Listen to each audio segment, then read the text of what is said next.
just as long as you don't make a sound. Don't call us, we'll keep in touch, just as long as you don't say too much. So take a step to the back of your heart. It isn't much, but you know it's a start. Don't you know I'm brown? Can't you see my face? But I'm first a member of the human race.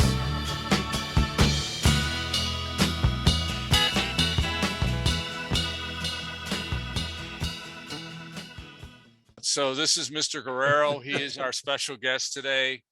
He's going to be presenting on the impact of Chicano artists on history. So he's going to start with just a little introduction, and then he's going to share his screen with you. So ladies and gentlemen, Mr. Guerrero. Okay, hi everybody.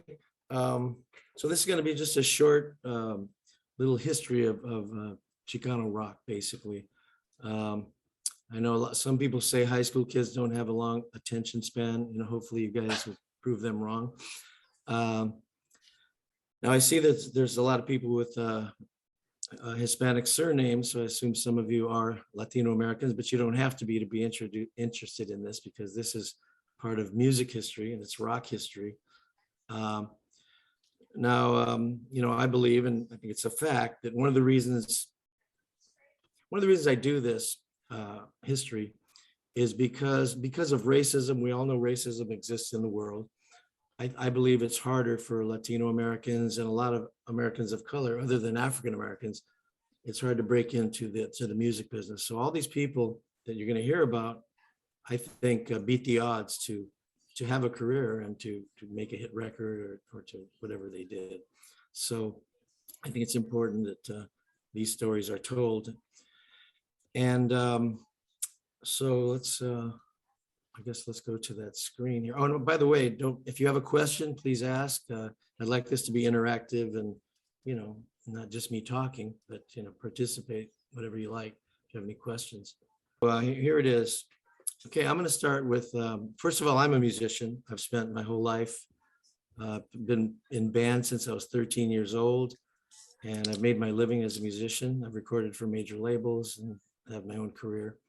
But my dad, who passed away in 2005, there's a picture of my dad when he back in the probably around 1950 or so. He was a singer-songwriter, mostly in Spanish, but he did a few things in English, and he was perfectly bilingual. And he's considered the father of Chicano music. And first of all, I'm sure everybody knows what a Chicano is. A Chicano is a person of Mexican descent, you know, an American of Mexican descent. But it's a little more complicated in that the Southwestern United States, most of the Southwest was Mexico until 1848. So this is truly our homeland anyway. So that's what Chicano is. My dad is considered the father of Chicano music because not only was he kind of the first one to break through, but he not just because he's my dad, but he was the greatest. He wrote in all genres, all styles. He did rock and roll in Spanish and swing, and he did Tex-Mex, he did mariachi, he did salsa, he did comedy, he did children's stuff. He was an amazing artist. I'll play just you a little touch of this one rock and roll song he did in the 50s, and it's as good as any American rocker. Check it out. So.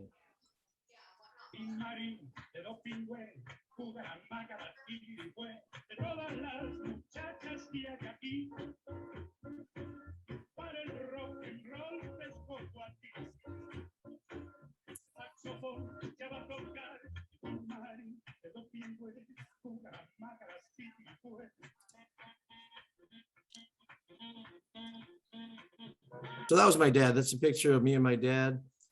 And it was taken around 1998. He actually won a National Medal of Arts from President Clinton.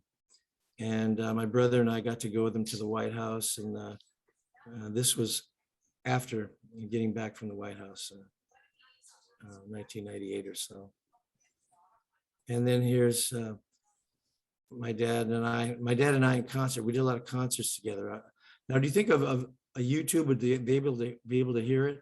Or would I it think also? so. Try it. Just I'll try play it. a little bit of this. Yeah, This is just my try it. dad and I. You won't recognize me because I was 20 something years younger and I had a ponytail and you know, I was 30 pounds lighter, but it's me on lead guitar. Let's see.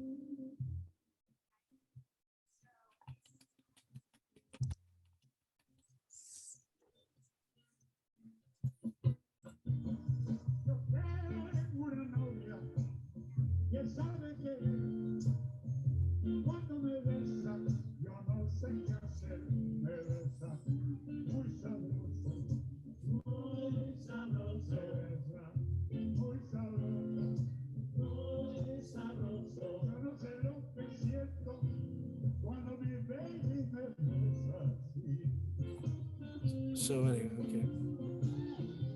So you get the idea there. Oh, and I see a few people. Hello, Olga. How are you? I'm glad you're not shy about being seen. And then, I have to interrupt. That's our principal, Mrs. Fisher. oh, that's the principal? Hi. Wow, that's a compliment. You look so young. I thought you were a student. You're so sweet. Thank you. Okay, so where are we? Okay. Alrighty, so that's my dad. And boy, here's a clip. If you guys, I don't know how many did your homework or what he suggested by seeing some of these things up front, but here I got to perform with my dad in Paris, France. And we're doing a song called Elvis Perez, who was, my dad created the character. He's the Mexican Elvis, Elvis Perez, the mariachi from the land of the Huarachi. So anyway, that was good. Okay, now here's the second person that I credit. Sort of, these are the pre-rock and roll guys. This is a guy named Don Toasty. And he was like, he played with the symphony orchestra when he was 9 years old. He played with the big bands in New York in the late 40s when he was 19, 20 years old. And he was a band leader and a composer. And he also had a group called the Pachuco Boogie Boys. They had a song called Pachuco Boogie that sold a lot of records back in the early 50s. And there it is, Pachuco Boogie. He used to live here in Palm Springs. I knew him, you know, during the last 20 years of his life or so. Okay. And then, of course, the legendary Richie Valens, who many of you have heard of, who recorded the big hit La Bamba back in 1950, I think it was 58. Richie Valens, his real name was Valenzuela. But the record company said, well, you're not going to sell any records with that name. So they shortened it, anglicized it to Richie Valens. And as you might know, he tragically died in a plane crash when he was like, 18 years old or some ridiculously young age. He had like 2-3 hits on the charts, and he went down with Buddy Holly and the Big Bopper. But he was the first sort of Chicano rock star. By the way, if there's any questions, please hop in. This doesn't have to be a soliloquy. All right. So again, I don't know if it'd be worth it. I'll play a little bit of his version of La Bamba. La Bamba was an old folk song that was like 100 years old, and he rocked it up. But I'll play just a little bit of it here. Let's see.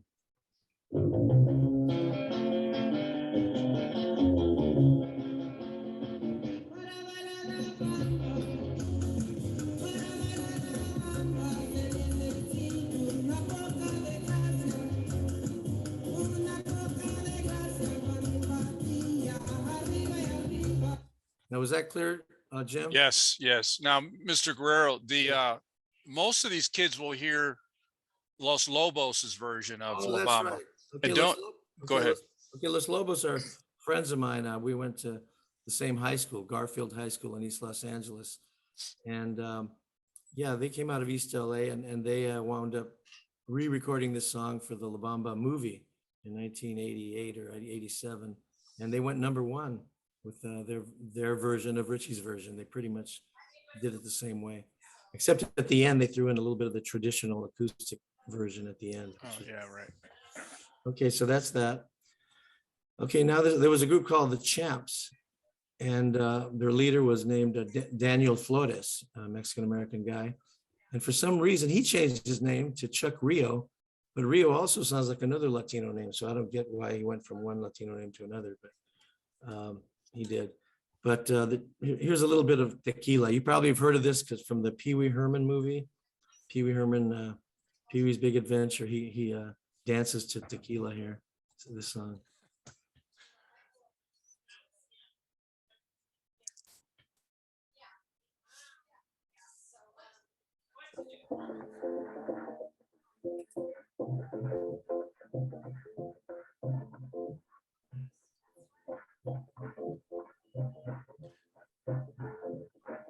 But anyway, the champs, yeah, that. Oh, by the way, while we're talking about my dad, let's see. Well, actually, I'll wait till afterwards. Okay, let's stick on the screen. All right, so now Richie Valens, the champs. And now here's a friend of mine, Chan Romero. His real name is Robert Romero, and Chan was his nickname, and they called him Chano. Those who speak Spanish, Chano Chano, patas de marrano, pig's feet, because he used to run barefoot. He grew up in Montana. But he wound up getting signed by the same label that Richie Valens record came out. He was the heir apparent to Richie Valens in 1959. And he wrote and recorded a song called The Hippie Hippie Shake that you may have heard of. The Beatles recorded it, been in a lot of commercials and a lot of movies. For goodness sake, I got the hippie hippie shake. Anyway, he lives here in the Valley and he's a very good friend of mine. And this is when I first met him in 1995 right here. That's me and Chan. Yeah, there's the Beatles. The Beatles had a version of it. You can hear it. Could you tell the story about how he was supposed to meet Paul McCartney? Well, yeah, he got a call from, I guess, Paul's people saying, he's going to be in Montana and, come down, you can meet him. And he went down there and the security guards didn't let him in. So maybe they probably didn't believe him. Yeah. But there's another quick funny story. He went to play in Canada and it turns out that all the people that showed up were Chinese. And they thought his name was Chan, that he was Chinese.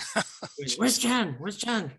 Oh, jeez. Yeah, they're Now, very tell them you went 2 years ago to yeah, Liverpool. we went to Liverpool together, Chan and I, and we performed in Liverpool, where the Beatles originated. The actual club where the Beatles used Yeah, to play, correct? well, no, I didn't play with Chan. I played with him. Previous trip, I played at Oh, Cavern, yeah. Okay, then Rosie and the Originals. She was a Latina, but her name was Rosie Hamlin. She recently passed away, but she had a song called Angel Baby, which was a big doo-wop hit in the early 60s. Then you had Chris Montez. His real name was Ezekiel Montanez. And he had a big hit called Let's Dance in 1963. He was only like 16 years old. And he found himself in England touring with the Beatles right before they got famous. And here's a picture of Chris with the Beatles, 1963. And that's me with Chris, probably the early 2000s. Let's Dance. And then he had some more hits in the mid 60s, some more middle of the road type hits like Call Me. And then there's Trini Lopez, who just recently passed away at age like 88. And he also, Trini Lopez had a #1 hit with If I Had a Hammer in the early 60s. And they wanted him to change his name too, but he refused. So he really stuck in there and it worked out for him. And he also performed with the Beatles. There he is with the Beatles, 1963 in Paris at the Olympia Theater. And Trini was the headliner. So it's Trini Lopez and the Beatles were the second act. I can believe that. And there's me with Trini a few years ago. Now, I've interviewed a lot of these people because I have a podcast called the Chicano Music Chronicles. But if you go to Podbean, PODBEAN.com, you can download a free Podbean app on your phone and just go to Mark Guerrero Radio and you'll find some of these interviews. Okay, and there's Trini when he was young. I'll just show a couple of seconds of it.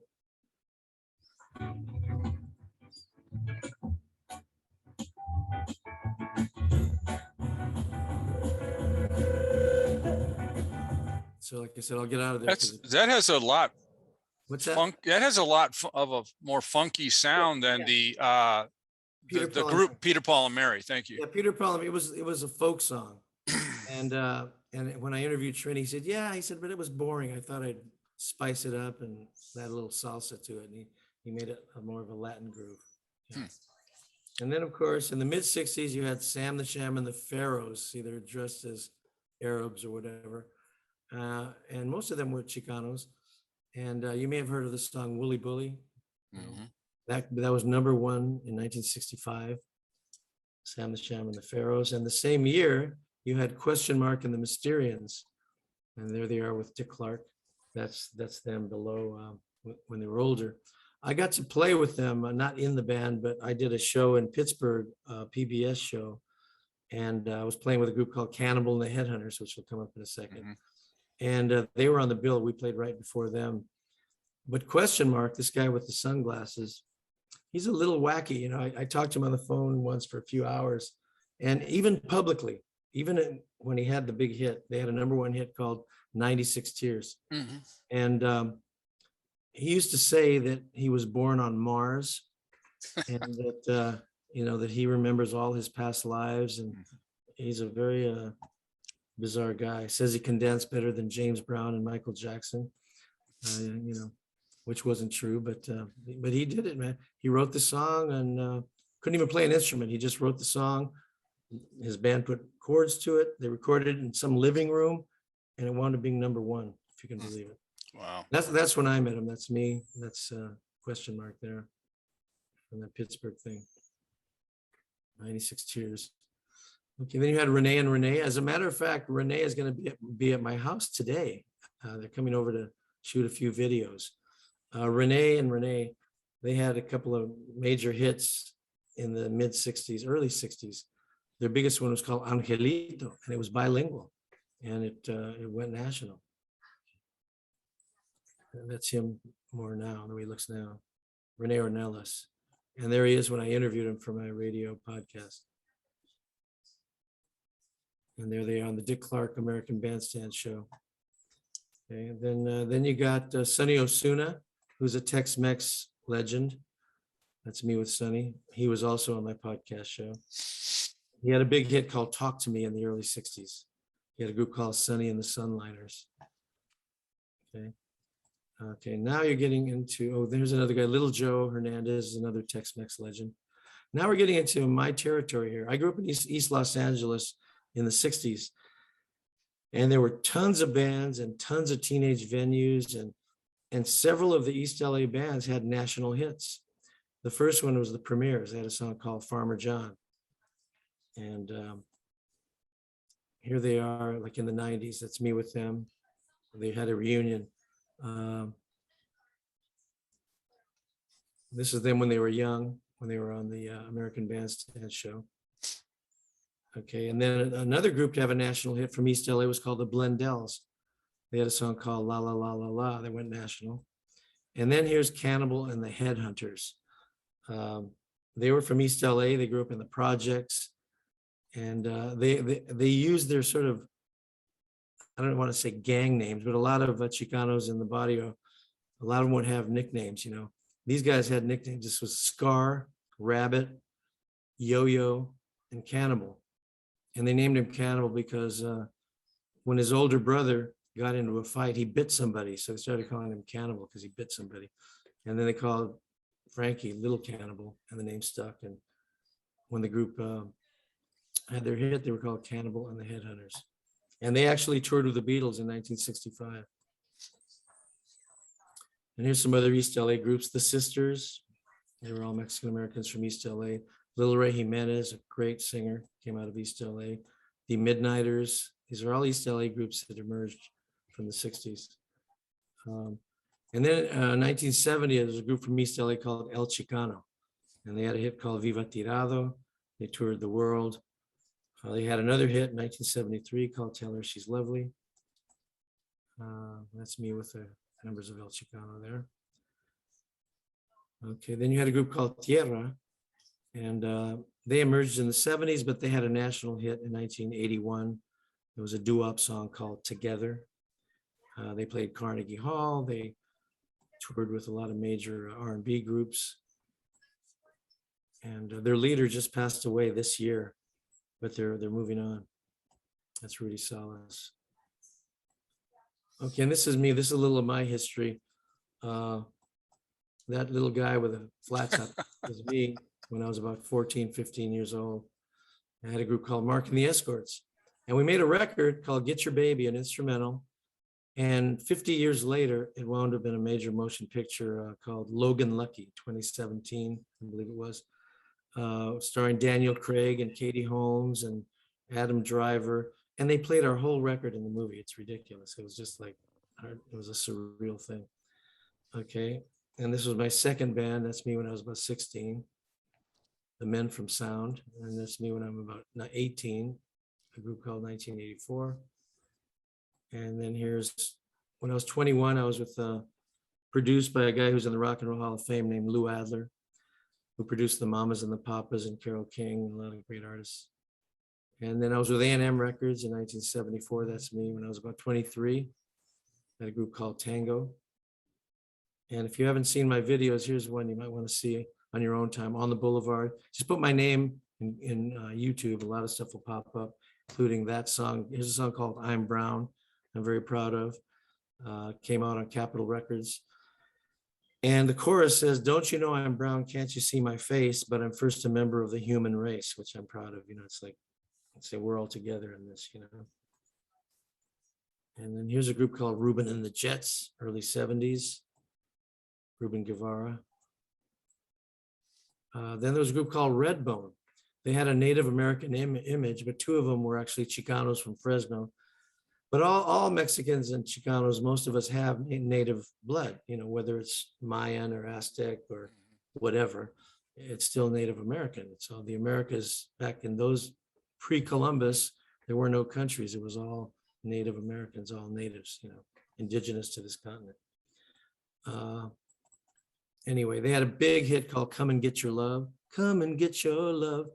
That's also been in a ton of movies and commercials. Is that you there with Yeah, Lolly? that's me with Lolly, right? Lolly Vegas, yeah. Yeah. And he passed away, about 10 years ago. But what was I going to say about them? I got to play with Redbone in 2004 and 2011. Did some shows with them as a guitar player after he passed. Well, one of them was he had a stroke. He couldn't play anymore. And then he passed. That's Lolly Vegas. Then you had Freddie Fender. You guys probably have heard of him. But his real name was Valdemar Huerta. So you could imagine, they said, you can't use that name. They're not going to walk into a country western bar to the jukebox and punch Valdemar Huerta. So he became Freddie Fender and wound up having a lot of hits. And that's me with Freddie Fender in Las Vegas in, when was that? About 1980. I met him. The band I was playing with knew him, and we went to his room and then went to his show.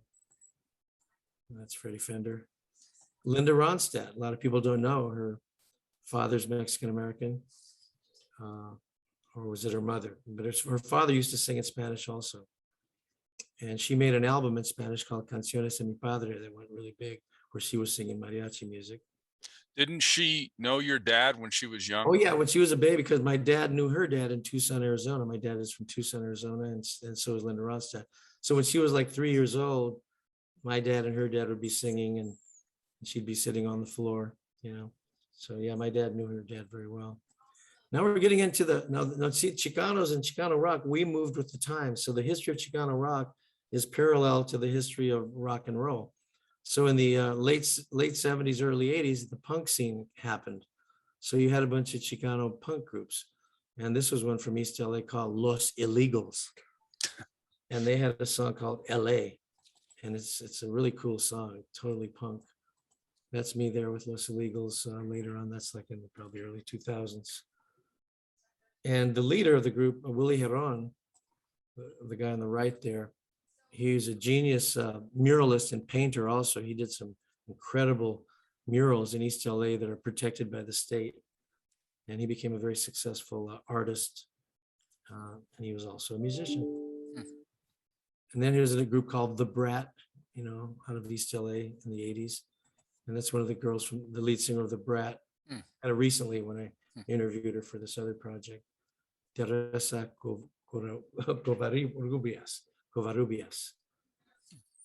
Okay, so that's a video of them. Then you had the Plugs, Los Plugs, Alice and the Bags. These are all punk groups out of East LA. And then you had Los Lobos. Los Lobos started in the early 70s, but by the late 70s, they were very famous.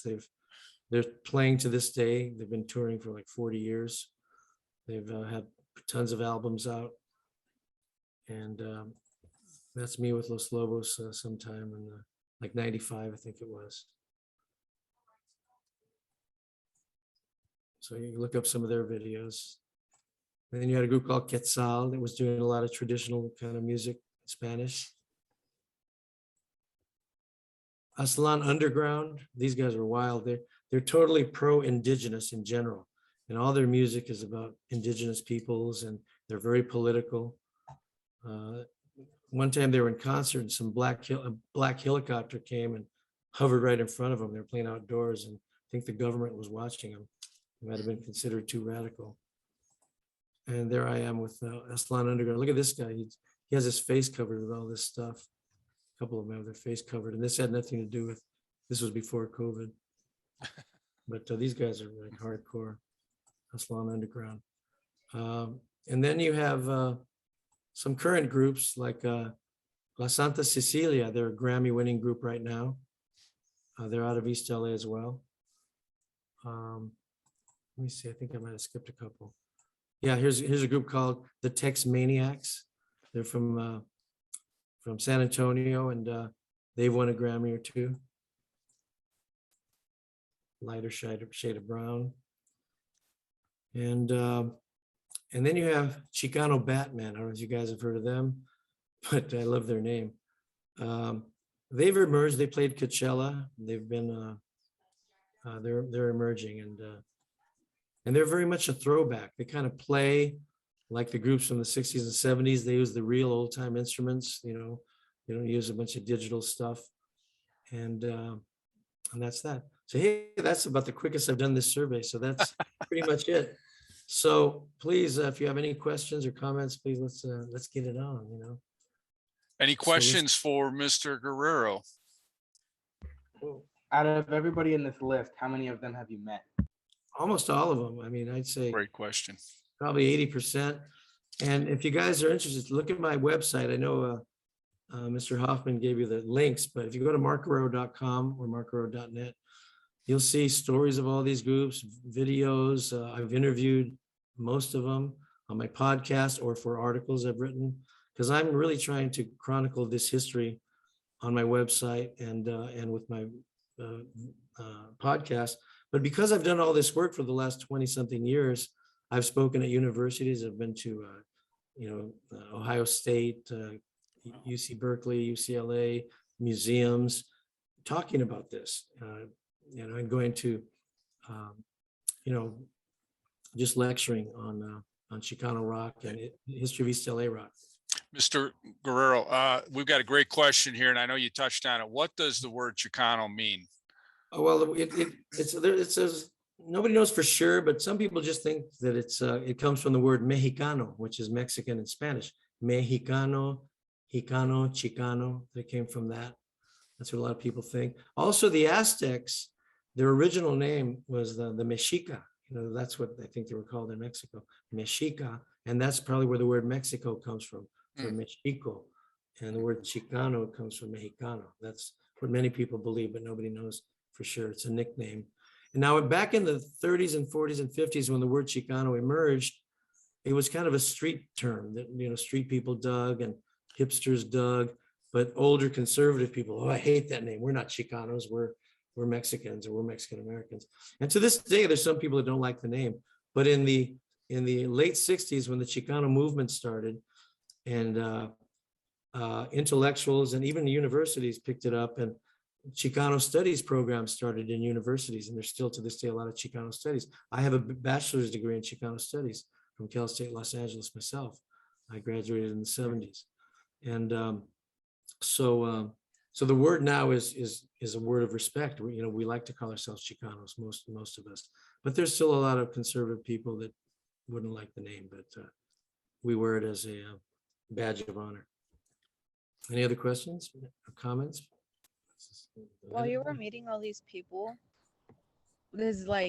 were you already in the business, or were Yes, you trying to get I've been in the whole time. So I've been with them since, believe it or not, since the early 60s, playing shows with them and meeting them along the way. So I'm like a peer of them. I'm a fellow musician, But because I've kind of made myself a historian, that's what makes my position unique. It's not like I'm some journalist or some radio personality interviewing them. I'm one of them interviewing them about music, and I know music, I know songwriting. And so it's like a couple of peers talking. And so it gives my slant a different thing than a regular historian, because I've been part of the whole scene. I've played shows with many of these people, recorded with many of these people. As I said, this guy, Rene Ornelas, is coming to my house today to do a couple of videos. We're going to do a green screen thing. Any other questions? Let's let it roll. How many songs have you made in total? Myself, I've probably recorded about 100 of my own songs. I've probably written more than that. I probably should have written more, but I get, I'll write a bunch of songs and I won't write for a few years and I'll write again. But yeah, I got my own whole catalog. I've recorded for many, like 4 major labels: A&M, Capitol, CAP, MCA, Crescendo. And yeah, so I have my own records. In fact, and here's another thing that's really cool. I don't know if you can see this, but I have a brand new CD out. It's going to come out on vinyl as well in a couple of months, I believe. And where I'm recording some of my dad's songs. And you might be able to see here, it's called Legacy. Mark Guerrero sings Lalo Guerrero. And it's with a band, an old style band with upright bass, acoustic piano, with arrangements from my dad's era. And I'm seeing, we've done 3 or 4 shows already, 3 or 4 shows. We did one last week in Glendale, at a park in Glendale. And I'm playing this Saturday in San Diego. We're doing a show at a park. And in October 28th, we're doing a show at one of the casinos out here in Palm Springs. And it's halfway sold out already. So I'm doing this whole thing of Mark Sings Lalo. That's really exciting. And this CD will be available online any day now. It might even be ready for pre-order. A website called bandcamp.com, BANDCAMP.com. Mark Guerrero Sings Lalo Guerrero. It's a 4-song CD. And one of the songs is a Pachuco song. Another one is a comedy calypso. Another one is a beautiful bolero, a ballad. And another one is an English doo-wop song. So it's a really great variety of songs. More questions? I know the list of songs that you've played is probably really, really long, but do you remember the first song that you I don't know, that got you into music, or the first song that you played professionally? Yeah, it's really funny, life, and you'll learn this in life. And I found this out that, life happens to you. You can, you got to be smart. You got to be prepared. You got to learn. You got to do whatever you can. But things that happen in life happen, And I had bought this guitar. I had a guitar and amp. A guy up the street had a set of drums. He came over to my house one day. I was about 12 years old or 13. Hey, come over and bring your guitar. I go, oh, what? I'm playing hide and seek, whatever I was doing. Okay, I went over there. There was another guitar player. We started playing together.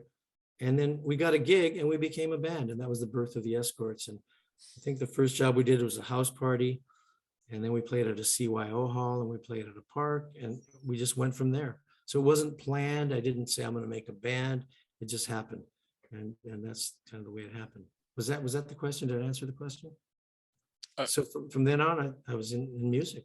What was your first? Do you remember your first song you ever recorded? I think. Well, the first songs we did back in the early '60s, there was a surf music craze. Yeah, right. A lot of instrumental hits, Wipeout, Pipeline. So we started playing surf songs, and we didn't even have a singer. We were just playing. And then the Beatles came out, and the British Invasion, and we started doing some of that. And we were doing Motown and James Brown and R&B, and that's sort of the history of all the bands in East L.A. was sort of that, from the surf to the R&B to British Invasion. And that's how we all sort of evolved. Now, the first song we recorded was an instrumental called Get Your Baby. You can look it up online. Get Your Baby, Mark and the Escorts on YouTube. And that's the one that wound up in a movie. Our first song we ever did, 50 years later, wound up in a movie. But it did get some airplay at the time and sold some records. Yeah. But I did love the Beatles. I mean, I really, they're still my favorite group to this day. I think they're the best songwriters and made the best rock and pop records, interesting guys, to say the least. More questions? Do you know just rock, or is it like, do you know about huapango and corridos and banda and stuff like that? Do you know I do that? know about that. And, as I said, my dad wrote and recorded in all those genres. And I played, even as when I was a kid, I played on a lot of his records. So I'm very familiar with all the styles of music. I probably played them. I'm not as big on the history of all that stuff, but I do know all that stuff. Yeah. And love it. Especially, I love salsa and, mariachi, a lot of cool stuff. Question? What was your main major hit song? Well, I don't know about hit song, but my best song that I'm most proud of is I'm Brown. So I'd urge all of you, go on YouTube and put Mark Guerrero, I'm Brown. And I have a music video I did recently of it, maybe 4 years ago. I made a music video of my original recording from the 70s. But it's a really cool song and a great message, and it kicks butt. It really does. So that's the song I'm most proud of. Another one I'm really proud of, I wrote a song called Pre-Columbian Dream. And it's all about Mexico, not Mexico. Pre-Columbian means before Columbus. So Pre-Columbian Dream means like a song about the world before Columbus and Europeans invaded, the New World. And it's a love song set in the pyramids. And it's a really nice song, one of my best songs. And a famous artist recorded it in the 80s, a guy named Herb Alpert did a version of it. So Pre-Columbian Dream, you might want to look that one up too. Question? Of all the artists you've gotten to meet, which artist was left you the most starstruck? Oh God. I don't know. I don't know if any of those I was starstruck because, like I said, I kind of was around and met them in different ways. But I'll tell you one thing, it wasn't starstruck, but the one, if you go to my radio podcast I told you about, Mark Guerrero Radio on podbean.com, I have 41 episodes up there, and or is it 43? 40 of them are Chicano / Latino artists. But then I started interviewing non-Latino artists, and I call that show Rock Doc Chronicles. And I interviewed a legendary folk singer named Ramblin' Jack Elliott, and he's a historic figure. He was like 87 when I interviewed him, and he actually is one of the guys that inspired Bob Dylan. You probably heard of Bob Dylan, the most famous songwriter coming out of the last 50 years. Bob Dylan learned and kind of copied Ramblin' Jack, Ramblin' Jack was a mentor of Bob Dylan, and Ramblin' Jack learned from Woody Guthrie, who was a singer in the 30s and 40s, a folk singer that was Bob Dylan's inspiration. He used to play and actually live with Ramblin' Jack, with Woody Guthrie. So this is a historic figure. This guy influenced a whole generation of rock and rollers, even the British, the Rolling Stones and everybody. And when I got to hang out with him up in Northern California, I jammed with him, I hung out with him, we had dinner at somebody's house with him, and interviewed him. I was kind of blown away that I was hanging out and talking to Ramblin' Jack Elliott. You should look him up sometime. He is quite a legend. And that was kind of a mind blower. Question?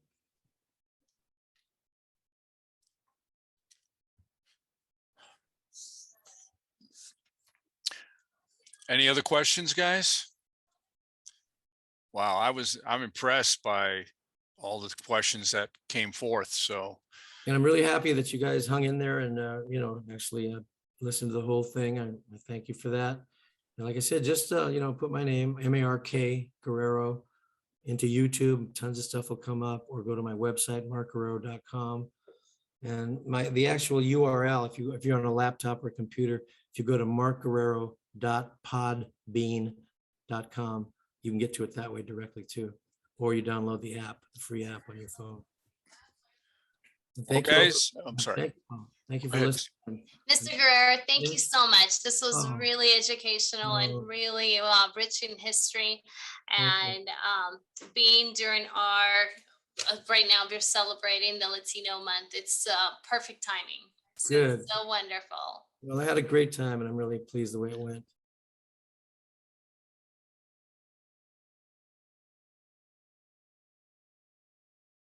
I wish I could have taken your course. So I really like the way you did that with the, the music's important because you could say, well, this guy did this, but it doesn't mean anything unless you play it. And that's the thing I follow when I do a lecture at a college or something, but I spend more time and I can, like you say, I can play the sound bites, I can play the videos. Yeah. So this was a Reader's Digest without that. But Now, really, I wanted to ask you though, who did you learn from your dad how to play, or did you just learn on your own? my dad's autobiography called Lalo Guerrero, My Life in Music. Right. He tells a story, and it's true that I wanted a guitar. I was 12 years old. We went to Tijuana. He bought me an $8 little guitar. He showed me a few chords. Well, what happened? The car broke down. We had to take it to a shop, so we had to wait for a few hours. So he showed me a few chords, and by the time we were driving home, I was singing and playing La Bamba. Wow. So it kind of came natural. He showed me my first few chords, then I went from there. And then when the Awesome. Beatles came out, I said, I can't figure out, I want to hold your hand. And he helped me figure it out. Really? Yeah, because that had some interesting chords in it. Now, you being an artist, was there any kind of like you felt like you were always in his shadow, or because he's Of pretty course. well known? Of course. In fact, when I was a teenager, I used to hide from it. I didn't want it to come up. I didn't want anybody to know because I wanted to just be another one of the guys and fit in. And I didn't want to be anything special. Oh, he's so-and-so's son. Or, we were a middle-class family. We were right there and with everybody else, but my dad was famous. And so I used to hide from it and I'd be mortified. One time I did a show, Mark and the Escorts, and it said, Mark is the son of the famous orchestra leader. I was like, oh no, so I used to like really run from it. And then it never came up in the 70s when I was doing all those record deals. Those people didn't know who my dad was. The industry, the American industry didn't know my dad. So it didn't come up. But by the 70s, it came up a lot again. Then there was no escape. And then I embraced it. And then after I did Chicano studies, my music got a little more like his. We did a lot of shows together. And now it's inseparable. But it is a shadow. But it's only a shadow among the Mexican-American community and maybe in Mexico, but not in the greater world or the greater United States. It doesn't come up. But so I'm kind of like Sinatra's kid or Bob Dylan's kid among some people, but in others it's irrelevant, But I'm writing a biography myself, Yeah. not a biography, and I'm calling it Rockin' in the Shadows. Partly for that reason, shadow of my dad, shadow of Los Lobos. Yeah. But nonetheless, I've been rocking the whole time. Thank you very much. Any other questions? I see some kids are still on unless they just turned it on mute and took off. I don't know. But People still here. I see several still here. Anybody else? Any other comments? Questions, please jump in. And you too, Olga, Miss Fisher. No, this was wonderful.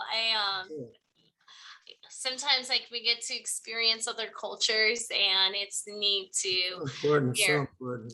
Especially Mhm. nowadays, there's so much division, so much racial divide. absolutely. Country's never been more divided.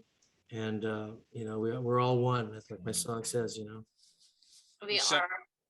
Oh, this- speaking of Santana, the only reason I didn't mention him, because he doesn't consider himself a Chicano, because he was born in Mexico.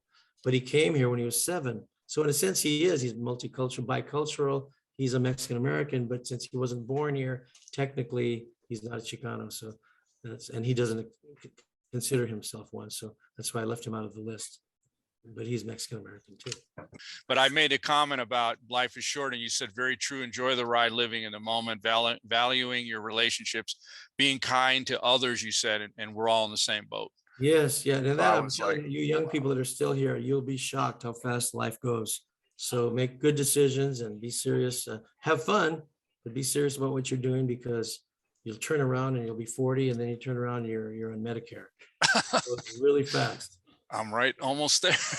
Yeah. So live in the moment and be smart. There you go. I attend Shadow Ridge School, the best indie in the HD. Dude. Don't shout, don't you know I found out that you don't know what you're talking about. But Lord knows I know how it goes. Everybody's got to stay on his toes. Hey son, pick that off of the ground. I wake up